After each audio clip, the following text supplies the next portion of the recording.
Lotus Ayurveda India में आपका स्वागत है। मैं हूं उत्पल चौधरी। आज हम बात करेंगे क्या निप्पल सीट मोलुलेशन से प्रसव पीड़ा शुरू हो सकती है।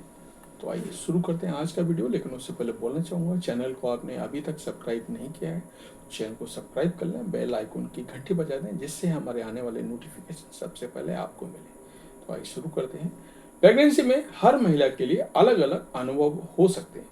प्रेगनेंसी में महिलाओं को खुद के साथ ही गर्भ में पल रहे बच्चे का भी ख्याल रखना होता है। इस दौरान किसी भी तरह की गलती बच्चे और माँ के लिए जोखिम का कारक बन सकती है। अगर महिला चाहती है कि वह एक हेल्दी प्रेगनेंसी से बच्चे को जन्म दे, इससे बच्चे के स्वस्थ होने की संभावना बढ़ जाती है। प्रेगनेंसी के अंतिम दौर में कई बार महिलाएं लेबर पेन को समय पर लाने के लिए कई तरह के उपायों को अपनाती हैं। इन उपाय में निप्पल सीट मोलुलेशन को भी शामिल किया जाता है। ये प्रसव पीड़ा का एक प्राकृतिक उपाय माना जा सकता है। इस दौरान कई महिलाओं के मन में प्रश्न उठता है कि क्या वाकई में तकनीक कारगर होती है। प्रेगनेंसी में निप्पल सीट मोलुलेशन क्या होता है। निप्पल सीट मोलुलेशन का अर्थ ब्रेस्ट के निप्पल और एरियोला यानी निप्पल के चारों ओर का क्षेत्र को हाथों से या अन्य साधनों से धीरे धीरे और नियंत्रित तरीके से उत्तेजित करना। इससे महिला के शरीर में ऑक्सीटोसिन हार्मोन के रिलीज को बढ़ावा मिल सकता है। ये हार्मोन गर्भाशय संकुचन और प्रसव आरंभ करने में मुख्य भूमिका निभाता है। ऑक्सीटोसिन वही हार्मोन है जो स्तनपान के दौरान दूध लाने को भी कंट्रोल करता है। कई मामलों में कुछ देशों में मेडिकल रूप से प्रसव शुरू करने के लिए सिंथेटिक ऑक्सीटोसिन भी अस्पतालों में दिया जाता है। करीब 390 प्रेग्नेंट महिलाओं को शामिल किया गया एक इन्वेस्टिगेशन के लिए। उन महिलाओं को 3 भागों में बांटा गया। पहले भाग की महिलाओं को निप्पल सीट मोलुलेशन, दूसरे ग्रुप की महिलाओं को यूट्राइन सीट मोलुलेशन और तीसरे को कुछ ना करने की सलाह दी गई। इस स्टडी में निप्पल सीट मोलुलेशन करने वाली महिलाओं का लेबर टाइम अन्य की तुलना में सबसे कम पाया गया। साथ ही इन महिलाओं को सीजरियन डिलीवरी की भी जरूरत नहीं हुई।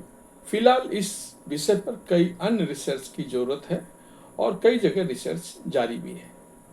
निप्पल सीट मोलुलेशन कैसे काम करता है। जब निप्पल को उत्तेजित किया जाता है तो मस्तिष्क में ऑक्सीटोसिन रिलीज होता है। ऑक्सीटोसिन के प्रभाव से महिलाओं में मैं लक्षण जो बताए हैं वो दिखाई दे सकते हैं। गर्भाशय की मांसपेशियां संकुचित होने लगती हैं। ये कॉन्ट्रैक्शन नियमित होते हैं जिससे सर्वाइकल डायलेशन संभव होता है।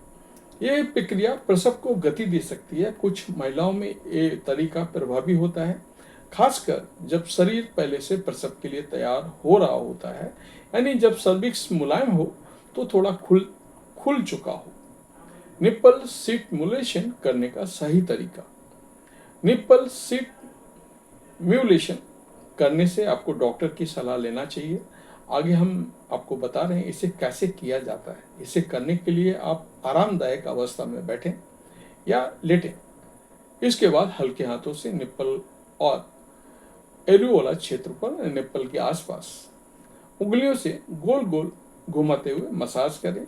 प्रत्येक ब्रेस्ट पर शुरुआत में लगभग 2 से 5 मिनट तक मसाज कर सकती हैं। यदि गर्भाशय में नियमित कॉन्ट्रैक्शन शुरू हो जाए तो रुक जाएं और शरीर की प्रतिक्रिया को देखें। अगर इस प्रक्रिया में दर्द महसूस हो रहा है तो तुरंत रुक जाएं और डॉक्टर से संपर्क करें। निप्पल सीट मोलुलेशन करते समय किन बातों का ध्यान रखना है, ये आपके लिए जरूरी है। इस प्रक्रिया को तभी अपनाएं जब गर्भावस्था पूर्ण अवधि में पहुंच चुकी हो, यानी कम से कम 39 वीक्स। अगर महिला को पहले ही सीजरियन डिलीवरी हुई हो तो ऐसे में बिना डॉक्टर के सलाह के लिए इसे नहीं करना चाहिए। अगर आपका डॉक्टर प्रसव को अभी शुरू ना करने की सलाह दे चुका है तो निप्पल सीट मोलुलेशन से बचना चाहिए।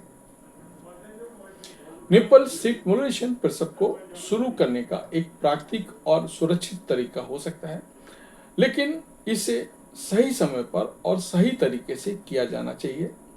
हालांकि हर महिला का शरीर अलग तरह से प्रतिक्रिया करता है, इसलिए इस तकनीक को आजमाने से पहले अपने डॉक्टर से सलाह अवश्य लें। यदि आपको पहले से किसी तरह की समस्या है और डॉक्टर से सीजरियन डिलीवरी की सलाह दी है, तो ऐसे में डॉक्टर से सलाह लेना जरूरी है। तो ये था हमारा आज का वीडियो। आपको कैसा लगा हमें अवश्य बताएं। धन्यवाद।